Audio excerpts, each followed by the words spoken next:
तो happy Easter आप सबको। और हमारे पास एक संदेश है आपके लिए पुनरुत्थान की शक्ति के बारे में। अगर आपके पास सीट बेल्ट है तो पहन लीजिए, और हेलमेट है तो वो भी पहन लीजिए।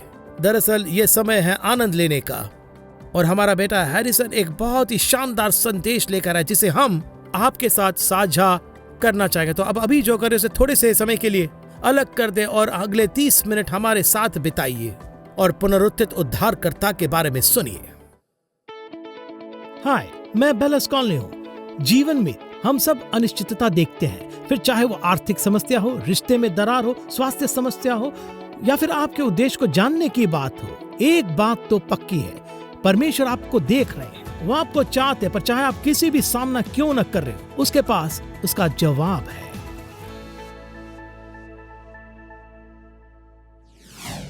अगर बाइबल है तो इसे निकालिए, आज हम इससे अध्ययन करेंगे। हम जल्दी से अपना अध्ययन शुरू करेंगे पहला कुरिन्थियों अध्याय 15 से।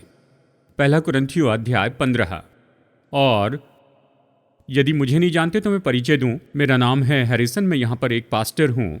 ये मेरे लिए बड़ा आदर और सौभाग्य है कि पिछले कुछ साल से आपके साथ बाइबल खोलूं ईस्टर के रविवार के दिन खास करके। और ये मेरा पसंदीदा संदेश है कि प्रचार करूं। ये प्रचार करने के लिए सबसे महत्वपूर्ण संदेश है यीशु और पुनरुत्थान। जब आप उन पर गौर करते हैं जो विश्वास में हमसे पहले आए, खास करके शुरू के विश्वासी, तो यही संदेश और सत्य पुनरुत्थान के बारे में, वो इसी से अपना जीवन जिए। ये तो वो गोंद है जिसने उन्हें एक साथ में जोड़ा। ये तो ऐसी चीज है जिसे वो कसकर थामे रहे, जिसने उन्हें योग्य बनाया कि शहीद के रूप में अपनी जान दे मसीह के केस के लिए। ये तो पुनरुत्थान। तो और मैं आपको बताऊं, ये घोषणा थी कि मसीह जी उठे हैं। ये सबसे महत्वपूर्ण घोषणा है जो कभी की जा सकती है। और इसके पहले कि हम अपने वचन में जाए, मैं सोचता हूँ हम एक साथ मिलकर कुछ करें। हम एक साथ मिलकर इसे कर सकते हैं। पिछले कुछ साल से हमने इसे किया है। मैं सोचता हूँ ये महत्वपूर्ण है। ये मसीह की देह में निरंतर एक साथ जुड़ने के बारे में है। लेकिन सच में ये तो अभिवादन करना है। ये हमें पहली सदी तक लेकर जाता है। पहली सदी के लोगों ने इस तरह से अभिवादन किया जब वो चर्च में आए, या जब भी दूसरे विश्वासी से मिलते हैं, या मार्केट में एक व्यक्ति दूसरे की ओर देखकर कहता है, सुनो मसीह जी उठा है, और दूसरा व्यक्ति उत्तर देता, हाँ सच में जी उठा है। मैं सोचता हूँ आज इसका अभ्यास करते हैं। तो चर्च, जब मैं आपसे कहूंगा मसीह जी उठे हैं, तो आप मुझे उत्तर दीजिए, हाँ सच में जी उठे हैं। ठीक है, चलिए कोशिश करते हैं। चर्च सुनिए जरा, हाँ क्या मसीह जी उठे हैं? इससे भी बेहतर कर सकते। चलिए एक और बार, हाँ चर्च बताइए जरा, मसीह जी उठे हैं। वो सच में जी उठे हैं। अगर आपके पास बाइबल है तो देखिए पहला कुरिन्थियों अध्याय 15। पहला कुरिन्थियों अध्याय 15। यहां पर मैं कुछ वचन पढ़कर शुरू करना चाहता हूं। यहां से शुरू करने का कारण है क्योंकि अगर बाकी सारा संदेश यहां से आगे बढ़ते जाए तो हम वापस आकर कहें कि शुरू से ही हमने प्रभु वचन से शुरू किया। तो मैं आपको कुछ वचन बताना चाहता हूं। आशा ये ढांचा बनाएगा कि प्रभु ने आज मेरे हृदय में क्या रखा है। पहला कुरिन्थियों अध्याय 15 वचन 1 से शुरू करते हैं, और ये इस तरह कहता है। प्रेरित पौलुस लिखता है, हे भाइयों, अब मैं तुम्हें वही सुसमाचार बताता हूं। अगर पेन है तो शायद आप घेरा लगाना चाहेंगे, रेखांकित करेंगे इस शब्द पर जो है सुसमाचार। सुसमाचार ये तो बहुत ही महत्वपूर्ण है। अब मैं तुम्हें वही सुसमाचार बताता हूं जो पहले सुना चुका हूं, जिसे तुमने अंगीकार भी किया था और जिसमें तुम स्थिर भी हो। उसी के द्वारा तुम्हारा उद्धार भी होता है, यदि उस सुसमाचार को जो मैंने तुम्हें सुनाया था स्मरण रखते हो। नहीं तो तुम्हारा विश्वास करना व्यर्थ हुआ। अगर आपके पास अपनी बाइबल है तो आप जरा यहाँ रुकिए, इस जगह को पकड़े रहे। हम कुछ और वचन देखेंगे लेकिन इसमें फिर से वापस आएंगे। ये सुसमाचार, इसका सच में अर्थ है शुभ संदेश। मैं सोचता हूँ बहुत से लोग इसे समझ गए हैं, बहुत से लोगों ने ये पहले सुना है, लेकिन सुसमाचार तो घोषित करना है। शुभ संदेश का ये तो होने वाली घटना की खबर बताती आपके लिए जो बहुत ही महत्वपूर्ण हो चुका है, ये उसकी घोषणा करता है। और सच्चाई तो ये है कि पौलुस जब ये लिख रहा था तो ये विख्यात बात थी जिससे बहुत से लोग परिचित थे, अक्सर इसका उपयोग किया गया। वो ये घोषणा कर रहा था कि सिंहासन पर नया राजा विराजमान हुआ है, ये सुसमाचार है, या उनकी सेना ने बड़ी विजय प्राप्त की है। वो नगरों और गांव में आकर वहां पर के रहने वालों के सामने घोषित करते, सुनो युद्ध हो रहा था, हम लड़े, हम जयवंत हुए, इसका तुम पर प्रभाव पड़ा है। तुम पहले गुलाम थे, अब तुम्हारा स्तर बदल गया क्योंकि हमने विजय प्राप्त की, इसलिए अब से तुम आगे गुलाम नहीं रहे। सुसमाचार ये घोषित करना है कि आपके लिए कुछ किया गया है और आपका जो स्टेटस है हमेशा के लिए बदल गया है। और यही तो मसीहत को बाकी सारी आस्थाओं से बिल्कुल अलग करता है। बहुत सी आस्थाएं केवल सलाह देती हैं, ये करो वो करो और शायद तुम परमेश्वर तक पहुंच सकोगे। दूसरे विचार तो केवल सलाह देते हैं, लेकिन मसीहत ऐसी नहीं है। ये सलाह नहीं देती, घोषित करती है।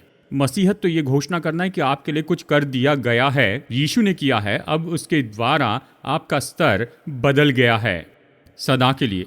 पहले तुम मरे थे पर अब मसीह के कारण तुम जीवित हो। पहले तुम खोए थे पर अब मसीह के कारण तुम्हें ढूंढा गया है। पहले तुम पाप के गुलाम थे लेकिन अब मसीह यीशु में तुम आजाद हो। पहले तो आप परमेश्वर से दूर थे, परमेश्वर के जीवन से अलग किए गए थे। अब मसीह के द्वारा पिता के पास वापस आने का मार्ग आपके लिए खुला है और उपलब्ध है। यही तो सुसमाचार की घोषणा करना है। ये शुभ संदेश है। क्या आप समझ रहे हैं? अब अपने वचन को फिर से देखते हैं। पौलुस ये भी कहता है, जब सुसमाचार की बात आती है तो इसे स्वीकार करना चाहिए। ये भेंट है।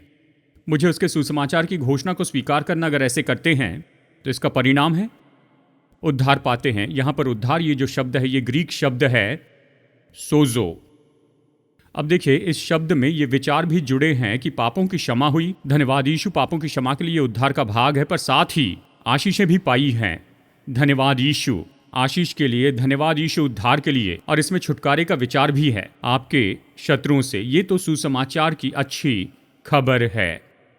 और फिर हम वचन 3 और 4 में आगे बढ़ते हैं और पौलुस हमें समझाता है ये खास काम जो यीशु ने किए ताकि सुसमाचार को वास्तविकता में बदल दे हमारे जीवन में। चलिए वचन 3 देखते हैं। पौलुस कहता है, मैंने सबसे पहले तुम्हें वही बात पहुंचा दी जो मुझे पहुंची थी कि पवित्र शास्त्र के वचन के अनुसार यीशु हमारे पापों के लिए मर गया और गाढ़ा गया और पवित्र शास्त्र के अनुसार तीसरे दिन जी भी उठा।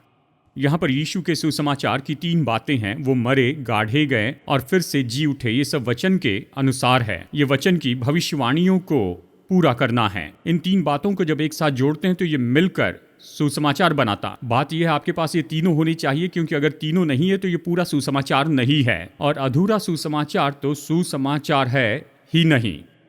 मैं ये इसलिए कह रहा हूं क्योंकि अक्सर, जिसमें मैं भी शामिल हूं, हम बहुत ही अच्छे होते हैं कि पहली 2 बातों के बारे में कहें।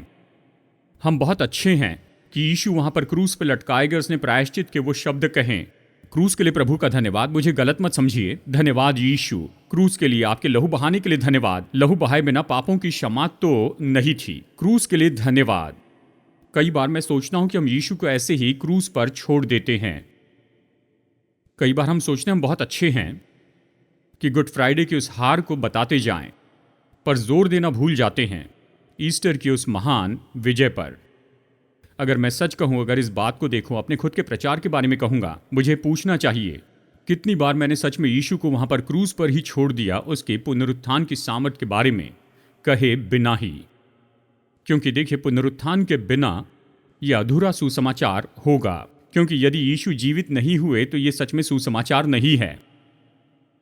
पौलुस ने अच्छे से कहा, पुनरुत्थान के बिना हमारा विश्वास व्यर्थ है और हम अभी भी अपने पापों में मरे हैं।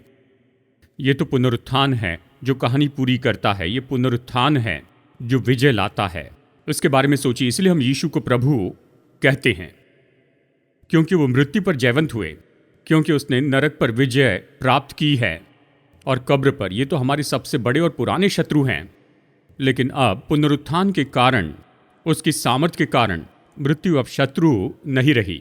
विश्वासियों के लिए मृत्यु मित्र है, क्योंकि ये द्वार है जिससे हम अनंत जीवन में प्रवेश करते हैं और आमने सामने संगति करते अपने सृष्टिकर्ता और हमारे उद्धारक से। यही पुनरुत्थान की सामर्थ है। अगर आज सुबह आप नोट्स लिख रहे हैं, जो कि मैं आशा करता हूं कि आप लिख रहे हैं, गिनती बताती है नोट्स लिखने पर स्वर्ग में जाने का ज्यादा मौका मिलता है। मैंने काफी समय बाद ऐसा कुछ कहा। हाँ, अगर आप संदेश का शीर्षक जानना चाहते हैं तो मैं इसे कहूंगा कि पुनरुत्थान की सामर्थ। मैं 3 सत्य बताऊंगा जो पुनरुत्थान की सामर्थ लाती है। नंबर 1, पहला सत्य, इसने मनुष्य को मुर्दे में से जिलाया। दूसरा, ये मनुष्य को मुर्दों में से जिलाता है। और तीसरा सत्य है, ये मनुष्य को मुर्दों में से जिलाएगा। मैं इस हर एक सत्य को बताऊंगा 1 कुरिन्थियों 15 के हमारे वचन से। तो पहला सत्य, पुनरुत्थान की सामर्थ, इसने मनुष्य को मुर्दों में से जिलाया था, और अवश्य ही वो मनुष्य तो प्रभु यीशु थे। हमें समझना होगा कि पुनरुत्थान तो मन घड़त कहानी नहीं है। ये कोई झूठ बात नहीं है जो चेलों ने फैलाई थी कि भीड़ को लोगों के पीछे चलने लगाए। नहीं, यीशु मसीह का पुनरुत्थान तो एक अटल ऐसा तथ्य है। शायद आप इसके बारे में जानती या नहीं, हमारे पास केवल बाइबल का ही स्रोत नहीं है। ऐतिहासिक बातें भी यीशु मसीह के पुनरुत्थान का सबूत देती हैं। केवल बाइबल ही सबूत नहीं है। और निश्चय ऐसे बहुत से सांसारिक ऐसे लेख और इतिहास है पुनरुत्थान के बारे में। और उनमें से एक लेख तो यहूदी विद्वान से आता है जो पहली सदी में था। पहली सदी का उसका नाम है जोसीफस। वो क्रूसीकरण के बारे में लिखता है। और पुनरुत्थान के बारे में भी एक और ऐतिहासिक सबूत हमारे पास है जो हमें लिखकर बताता है, या फिर ये सत्य हमें यहाँ पर बताता है पुनरुत्थान के बारे में। इसे लिखा था पिंतियुस पिलातुस ने, रोमी गवर्नर। इसका नाम पहचानते ना? उसने यीशु को मृत्युदंड की आज्ञा दी। लेकिन इन सांसारिक और ऐतिहासिक लेखों से परे बाइबल इससे भरी हुई है। यह पुनरुत्थान का सत्य बताती है। केवल कुछ बातें बताऊंगा। नंबर 1, आप गौर कीजिए, कब्र खाली है। गौर कीजिए कि कब्र तो खाली है। बाकी सभी जो दूसरे अगवे थे वो तो अभी भी अपनी कब्र में हैं। यीशु ने केवल कुछ दिन के लिए कब्र उधार ली थी। वो वहां नहीं है, वो तो जीवित है।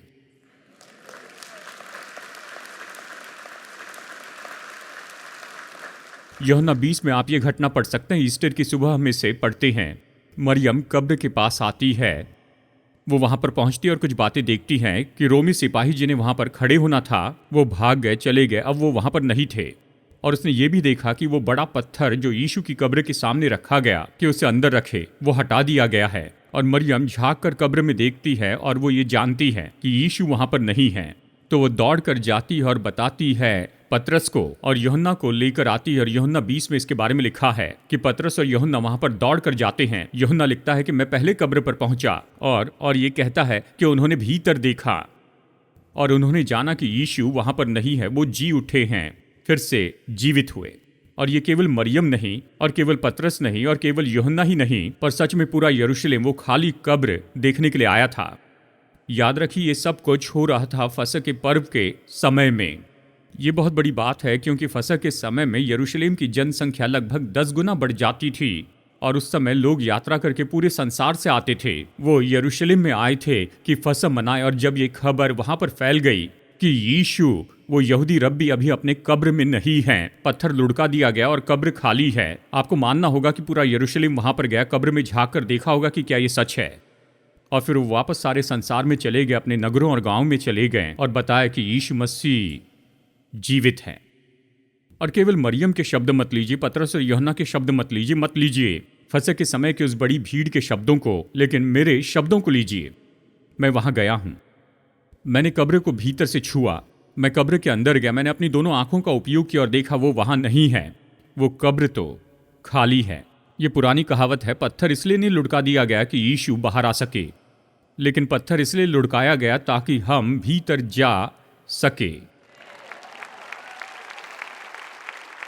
और ये खाली कब्र पहली गवाह है पुनरुत्थान की। और फिर देखिए दूसरी गवाही, आंखों देखे गवाह जिन्होंने यीशु मसीह को देखा था। आंखों देखे गवाह थे। मुझे पसंद है हमारे यहाँ इस वचन में 1 कुरिन्थियों 15 में प्रेरित पौलुस 6 अलग अलग समय के बारे में कहता है कि जी उठे यीशु प्रकट हुए और लोगों ने उसे देखा। अपनी बाइबल में देखिए 1 कुरिन्थियों अध्याय 15 वचन 3, पौलुस कहता है, मैंने सबसे पहले तुम्हें वही बात पहुंचा दी जो मुझे पहुंची थी कि पवित्र शास्त्र के वचन के अनुसार मसीह हमारे पापों के लिए मर गया और गाढ़ा गया, और पवित्र शास्त्र के अनुसार तीसरे दिन जी भी उठा, और कैफा ने उसे देखा। कैफा यानी पतरस के बारे में है। और तब 12 को दिखाई दिया। फिर वो 500 से अधिक भाइयों को एक साथ दिखाई दिया, जिनमें से बहुत से अब तक जीवित है पर कुछ सो गए हैं। ये इस तरह कहना है कि कुछ तो मर गए लेकिन ज्यादातर अभी जीवित हैं। वचन नंबर 7। और फिर आगे कहता है, फिर वो याकूब को दिखाई दिया। याकूब तो यीशु का भाई था। तब सब प्रेरितों को दिखाई दिया। सबके बाद मुझको भी दिखाई दिया, जो यानी पौलुस कहता है कि मैंने उसे देखा है, जी उठे उद्धारक को। 6 अलग अलग बार यीशु प्रकट हुए थे पुनरुत्थान के बाद में। मुझे पसंद है कि पौलुस इस वचन में अपना नाम लिखता है। कहा मुझ पर विश्वास मत करो, मेरी घटना को मत देखो, इन लोगों से पूछो, उनमें से बहुत से अभी जीवित है, जाकर उनसे बात करो, उनकी बात सुनो। मुझे ये बात पसंद है। वो ये कहता है कि एक समय में यीशु 500 से भी अधिक लोगों को दिखाई दिए। जब हम इतने आंखों देखे गवाहों को देखते हैं जिन्होंने जी उठे उद्धारक को देखा, तो ये विश्वास करना तो असंभव है कि इन सभी लोगों ने, इतने लोगों ने बस एक ही भ्रम देखा और इन लोगों ने इस तरह से कोई झूठ फैलाया है। नहीं मेरे दोस्तों, कब्र खाली है, वो तो जीवित हैं। चलिए मैं आपको एक और सबूत देता हूं। एक और सबूत नंबर 3, हमें गौर करना चाहिए कि चेलों में बदलाव आने लग गया। यानी यदि यीशु मुर्दों में से नहीं जी उठे हैं तो इसे कैसे समझाएंगे कि ये चेले जो कि बहुत डरपोक थे, ये बहुत ही साहसी और बोलने वाले अगुवे बन गए। उस रात के बारे में सोचिए जिस रात को यीशु को पकड़वाया गया। वो सब वहां पर गत्समनी के बाग में जमा हुए थे, एक साथ प्रार्थना कर रहे थे। स्वयं पतरस ने कहा, प्रभु चाहे कुछ भी हो जाए मैं तेरा कभी इनकार नहीं करूंगा। और जब सिपाही आए कि यीशु को बंदी बनाए, उस समय ये चेले भाग गए। वो तो चरवाहे के बिना भेड़ों जैसे भागे। बस कुछ पल पहले यही पतरस जिसने कहा था मैं तेरा कभी इनकार नहीं करूंगा, बस कुछ ही घंटे में 3 बार यीशु का इनकार करता है कि वो उसे नहीं जानता है। तो ये कैसे होता? अगर यीशु जी नहीं उठते तो यही समूह पुनरुत्थान के दिन के बाद इस तरह बदल जाए। चेलों के बारे में प्रेरितों के काम में लिखा है कि उन्होंने संसार को उलट पुलट किया। इस विश्वास को कैसे थामे रहेंगे जब तक कि यीशु जीवित ना हो? कैसे बदल जाएंगे और बड़े साहस और कायरता से बोले जब तक कि यीशु को जीवित न देखें? और इस तरह कैसे बता सकते अगर पुनरुत्थान सच नहीं है तो? और इनमें से हर एक चेलों ने इसी की गवाही दी है कि यीशु जीवित हुए हैं। मैं आपको बताऊं, पुनरुत्थान की सामर्थ्य ने एक मनुष्य को मुर्दों में से जिलाया। एक और महत्वपूर्ण बात, इसके पहले कि हम अगले सत्य के बारे में बात करते हुए आगे बढ़े, मैं चाहता हूं गौर कीजिए, यीशु मसीह पहले व्यक्ति नहीं थे जो मुर्दों में से जीवित किए गए। पूरी बाइबल पुराने और नए नियम में समय समय पर देखते हैं कि कोई मर गया और उसे फिर से जीवित किया। तो फिर यीशु का जी उठना ये कैसे अलग है? कौन सी महत्वपूर्ण बात है कि वो फिर से जीवित किए गए हैं? मैं बताऊं, हालांकि मुर्दों में से जी उठने वाले वो पहले व्यक्ति नहीं, केवल यीशु ही पुनरुत्थित हुए थे। यही सब कुछ बदल देता है। कुछ लोग शायद गड़बड़ी में है, चलिए मैं समझाता हूं। एक थियोलॉजिकल शब्द बताता हूं, शायद आप इसे जानते हैं या नहीं सुना होगा, लेकिन ये शब्द है विविविफिकेशन। चलिए एक साथ कहते हैं, विविविफिकेशन। आपको भी इसे अच्छे से कहने की कोशिश करनी है। विविविफिकेशन ऐसा विचार है कि जब कोई मरता है वो फिर से जीवित किए जाते हैं। वो फिर से जीवित किए जाते हैं केवल फिर मरने के लिए। और हम बहुत सी कहानियों में यही तो देखते हैं, पुराने और नए नियम में। चाहे वो सारपात की विधवा का बेटा हो या नए नियम में नाइन की विधवा का बेटा, उसका बेटा, या फिर शायद याईर की बेटी देखिए, या लाजर, जब वो मर गए वो फिर से जिलाए गए बस केवल इसीलिए कि वो फिर से मर जाए। लेकिन पुनरुत्थान तो अलग है। यहां पर कोई मरता है और फिर जीवित हो उठता है सदा सदा के लिए, फिर कभी मरने के लिए नहीं। यानी पुनरुत्थान तो मृत्यु को पूरा फेरना है, और केवल एक ही है जो सदा सदा के लिए मृत्यु पर जयवंत हुआ कि फिर न मरे। वो तो हमारे उद्धारक हैं, यीशु। और इसीलिए ईस्टर के समय विश्वासी बहुत ही उत्साहित हो जाते हैं, क्योंकि उसने प्रतिज्ञा की उसका पुनरुत्थान का जीवन हमें जीवित करता है। और ये दूसरे सत्य में हमें ले जाता है कैसे पुनरुत्थान मनुष्य को मुर्दों में से जीवित करता है। अब मैं स्पष्ट बता दूं, मैं आत्मिक रीति से ये कह रहा हूं। शारीरिक पुनरुत्थान को कुछ पल में हम देखेंगे। तो चलिए वचन 12 देखते हैं। यहां पर 1 कुरिन्थियों 15 में पौलुस ये कहता है, वचन 12 में, इसलिए जबकि मसीह का यह प्रचार किया जाता है कि वो मरे हुए में से जी उठा, तो तुम कैसे कहते हो कि मरे हुओं का पुनरुत्थान नहीं? यदि मरे हुओं का पुनरुत्थान है ही नहीं तो मसीह भी नहीं जी उठा, और यदि मसीह नहीं जी उठा तो हमारा प्रचार करना भी व्यर्थ है और तुम्हारा विश्वास भी व्यर्थ है। परंतु सचमुच मसीह मुर्दों में से जी उठा, और जो सो गए हैं उनमें वो पहला फल हुआ। अब मैं सीधा वचन 20 में गया, आशा आपने इसे पढ़ा। वो यहाँ इस तरह से कहता है, पहला फल, और वो यीशु के बारे में कहता है। ये क्या है इसके बारे में अगले वचन में बताता है, वचन 21 में। क्योंकि जब मनुष्य के द्वारा, देखिए ये अलग शब्दों में लिखा गया है, मनुष्य के द्वारा मृत्यु आई, तो मनुष्य ही के द्वारा मरे हुओं का पुनरुत्थान भी आया। और जैसे सब आदम में, छोटे केस में है, सब मरते हैं, वैसे ही मसीह में सब जिलाए जाएंगे। यही तो सत्य है सुसमाचार का। और पौलुस इसी के बारे में कह रहा है। वो इस तथ्य के बारे में कहता है, बिल्कुल आदम के जैसे उसके पाप के द्वारा पाप इस संसार में आया और मनुष्य जाति पर प्रभाव डालने लगा। बिल्कुल उसी तरह से जैसे मृत्यु एक मनुष्य के द्वारा आई, अब अगले मनुष्य के द्वारा, आखिरी आदम के द्वारा, जैसे वचन कहता है, यीशु मसीह के द्वारा हम सब अनंत जीवन पाते हैं। पुनरुत्थान की सामर्थ मृत्यु में देखी गई। शारीरिक और आत्मिक रूप में उसने मनुष्य पर अपनी सामर्थ खो दी और अब मनुष्य जीवित किया जा सकता है। चलिए इस तरह से कहूं, यीशु जी उठे इसलिए अब उसका ईश्वरीय जीवन हमारे जीवन में आता है। ये मनुष्य को मुर्दों में से जिलाता है। फिर से आत्मिक रूप में कह रहा हूं। और इससे और भी अच्छी रीति से समझने और जानने के लिए मैं आपके लिए एक और वचन पढ़ना चाहता हूं।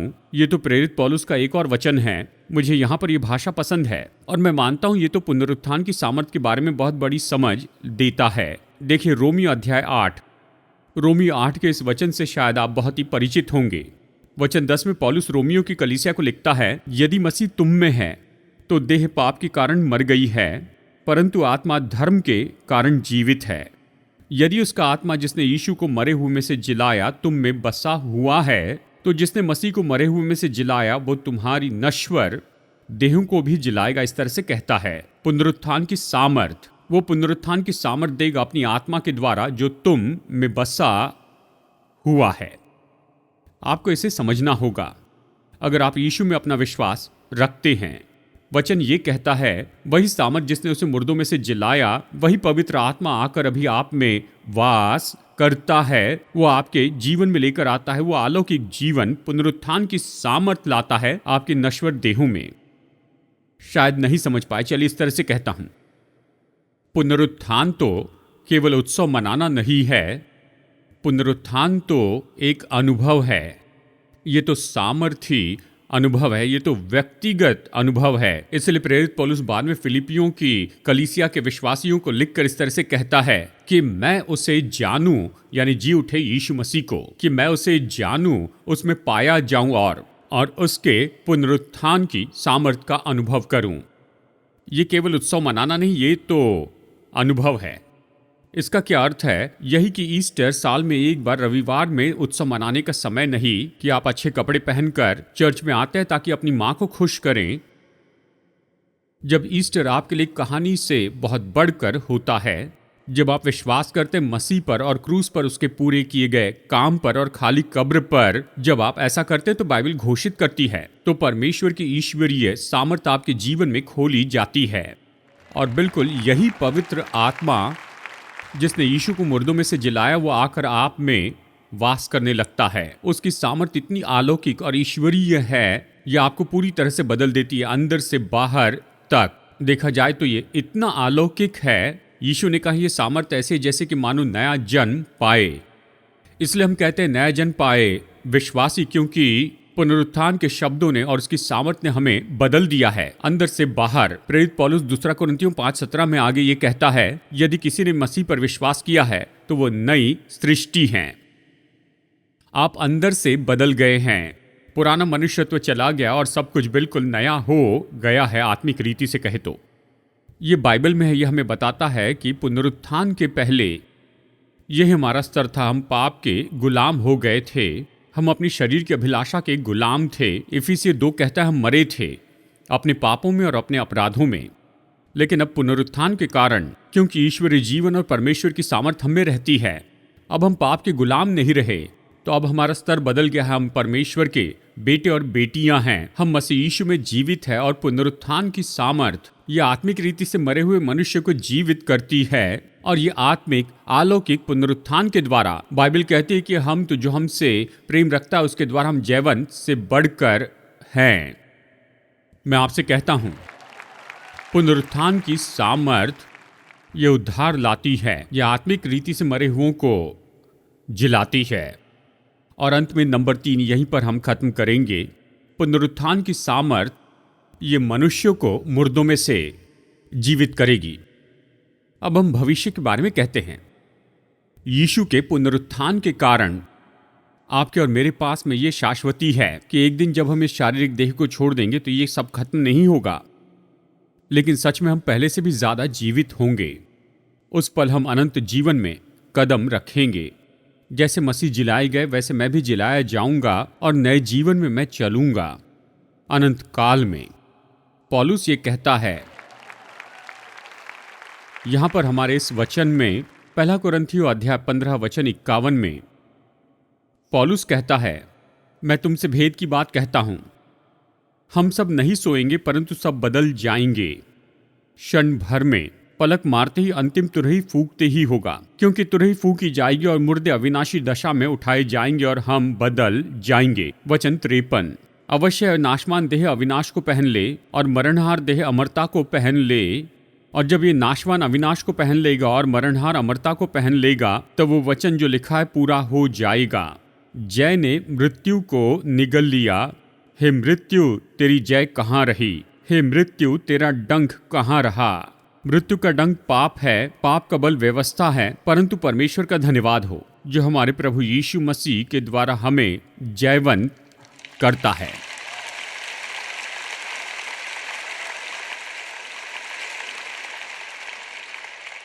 ये विश्वासियों के लिए महान आशा है कि मृत्यु अंत नहीं है, क्योंकि यीशु जी उठे हैं। इसलिए एक दिन आएगा जब हम मरणहार को झाड़ देंगे और अमरत्व को पहन लेंगे। हमें नई देह मिलेगी, महिमामय देह, ऐसी देह जो कि मसीह यीशु के जैसी होगी, पूरी तरह से अलग, पाप से, बुराइयों से, सड़ने से, निराशा से और मृत्यु से। प्रतिज्ञा कि हम परिपूर्ण किए जाएंगे, कि हमारी आंखों से हर एक आंसू पोंछ दिए जाएंगे, कि पृथ्वी पर हमने जो भी अन्याय सहा है उसे सही किया जाएगा और हमारा जो टूटापन है वो दूर किया जाएगा। मत भूलिए, इस पृथ्वी पर हम तो मुसाफिर हैं, पृथ्वी हमारा घर नहीं है। हम अलग राज्य के नागरिक हैं। और सच तो यह है कि एक दिन हमारे पास यीशु के जैसे एक महिमामय और पुण्य शरीर होगा और हम उस जगह पर होंगे जहां कोई दुख नहीं होगा, जहां कोई आंसू नहीं होगा, कोई रोना नहीं, कोई दर्द नहीं, कोई रोग नहीं। परमेश्वर का शुक्र है कि यूं होने वाला है। लेकिन उसी बीच प्रभु हमेशा हमें विजय दिलाते हैं यीशु मसीह के माध्यम से। मुझे यकीन है कि हम एक विजय जीवन जी सकते हैं यहाँ इस दुनिया में यीशु मसीह में हमारे विश्वास के माध्यम से। और अगर आप अभी बहुत निराश है, बहुत उदास है, तो मैं प्रार्थना करता हूँ कि पवित्र आत्मा आपको अपने हृदय में जगाए और आप याद रखें कि प्रभु आपसे प्रेम करते हैं, आपका ख्याल रखते हैं। अब आपकी परेशानी उनकी परेशानी है और सब कुछ, जैसे आपके किराए से लेकर आपके बच्चे और आपके वैवाहिक जीवन में क्या हो रहा है, ये प्रभु जानते हैं और वो आपकी मदद करना चाहते हैं। मैं प्रार्थना करता हूँ कि आपका ईस्टर अब तक का सबसे उत्तम हो और वो जीवंत उद्धारक, वो आपके पूरे परिवार का एक मुख्य बिंदु बने इस आनंदमय ईस्टर के दिन में। प्रभु आशीष दे। अधिक जानकारी और प्रेरणा के लिए willisconley.com पर जाइए।